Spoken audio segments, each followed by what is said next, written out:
All right, we got Coach Frost here and ready to go. First question from Robin Washut, Husker Online. Hey, Scott, I just want to ask you about that scrimmage on Saturday and just what were you guys were able to get done during that session, and maybe some things that jumped out that impressed or maybe even concerned you.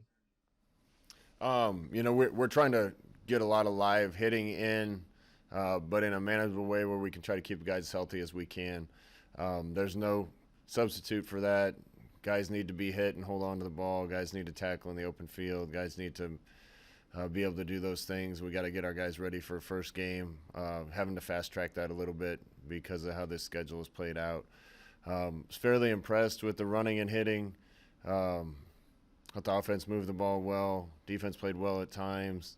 Some good things both ways, but some things we need to clean up. Lincoln Journal-Star, Parker Gabriel. Hey, Scott, hope you're doing well. I think Matt Lubick earlier in camp said that Adrian was a starter as of then, but the competition was ongoing. Do you have a clear pecking order at quarterback at this point in camp? I wouldn't say it's clear yet. Adrian's certainly playing well. Luke's certainly playing well. We feel like we got two guys at the top of that heap that are playing well enough to help us win games. Every position is a competition. We're going to have to make those decisions pretty quickly, but been really impressed with both guys. You said in the past that you prefer to pick a guy and go with them.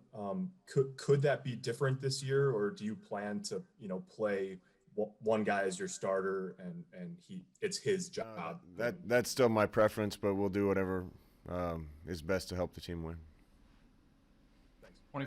24/7 Sports, Brian Christopherson. Hey, Scott, I wondered if you had an update on Omar Manning, but also just your wide receivers, who's kind of impressing you and how that rotation is shaping up right now. Yeah, I think that's still a work in progress right now. When Omar's been out there, he's looked really good. He's been dealing with some health things that kind of kept him in and out. We need him out there more consistently if he's going to help us the way that we expect him to and hope that he will.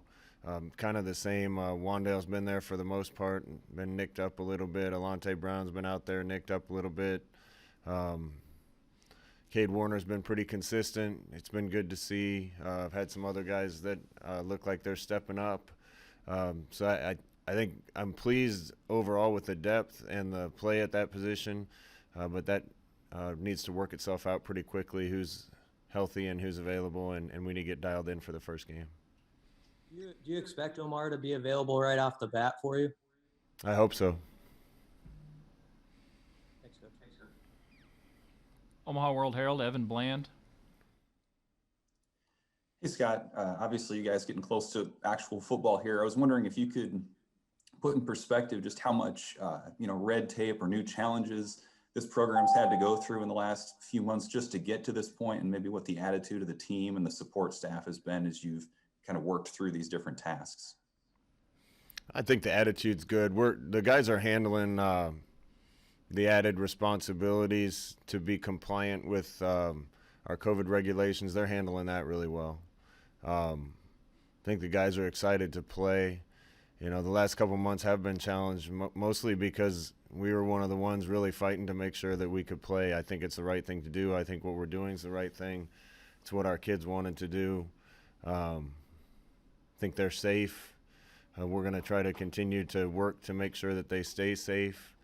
But playing football this year was the right thing to do, and I'm glad we're there. And I hope our kids take advantage of this opportunity.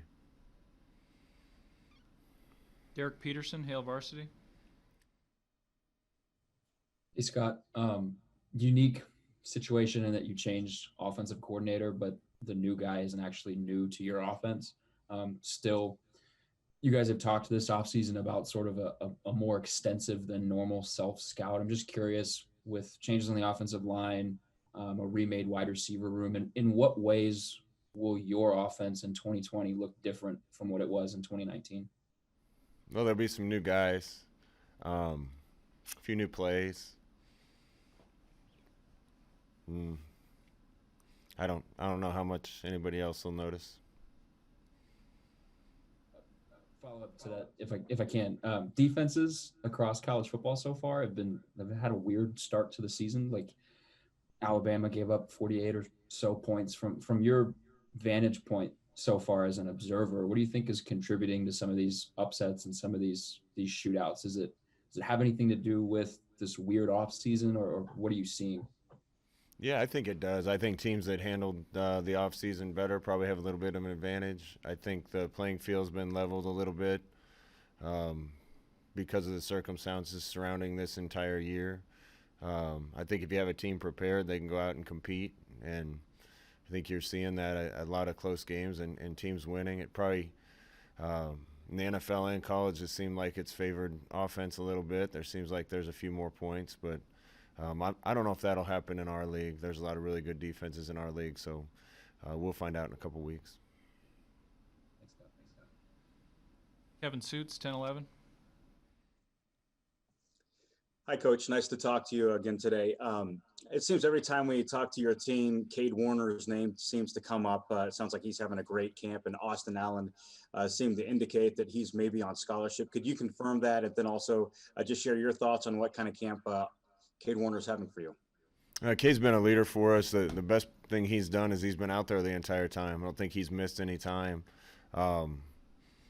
If you're going to play, you got to be on the field, and he's been out there the entire time, done a good job leading at that position.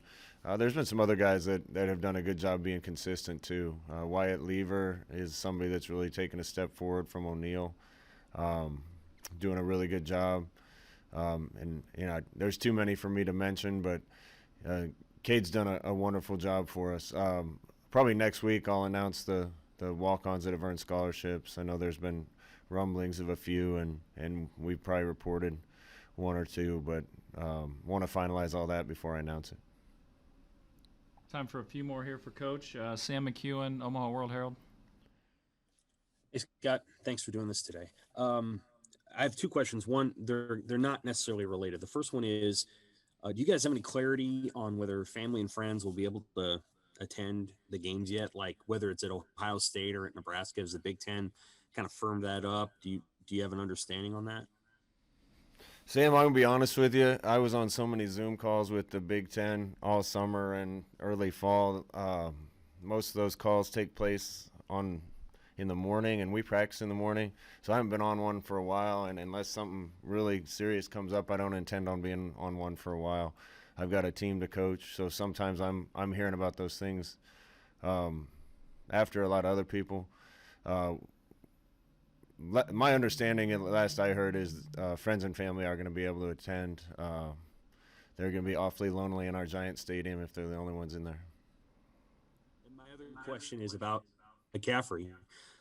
He's a dynamic player. I mean, he's got a lot of dynamic athletes in his family. Are you guys going to consider playing him at positions other than quarterback?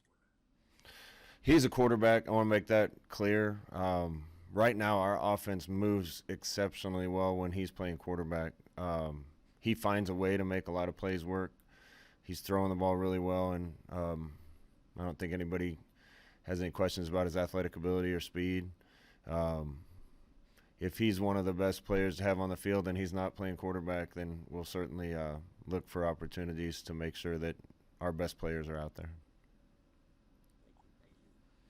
The Athletic, Mitch Sherman. Scott, how are things developing at outside linebacker? I know you mentioned that during camp here as a spot where you feel like you need to see improvement.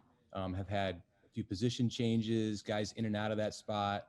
What are you seeing from the top players and some of the top backups there?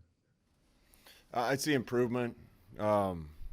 If we just get the guys that we had last year playing with the right technique and being true to their assignment, we'll be better at that position right out the gate. Coach Dawson's done a good job with that. We've had a couple guys nicked up at that position all through camp, and so haven't had the consistency like I talked about with Cade.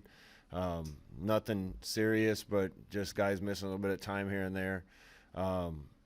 That's a position that, in my time at Nebraska, we had some real guys coming off the edge. Dante Jones and Grant Wistrom and Trev Alberts and Jared Tomich and Vanden Bosch and the Kelseys and Rucker, and just a lot of guys. If you're going to have a really good defense, you need guys that scare people coming off the edge and do a good job setting the edge for your defense. I've been impressed with the improvement I've seen from guys at that position. Need to get everybody healthy and get everybody ready for the first game. Lincoln Journal-Star, Steve Sipple. Scott, how much, you're a play caller. I mean, you focus on offense. How much stress does it take off you not having to deal with crowd noise? It would take quite a bit off. I think you'd be able to think clearer. Last I heard, they're going to allow us to pump artificial crowd noise into the stadium. Okay. I didn't vote on that. Think it's annoying to have fake crowd noise in your ear all the time. I hope it's regulated and monitored so people don't have speakers right behind the visiting bench, and I hope it's conducive to at least being able to think.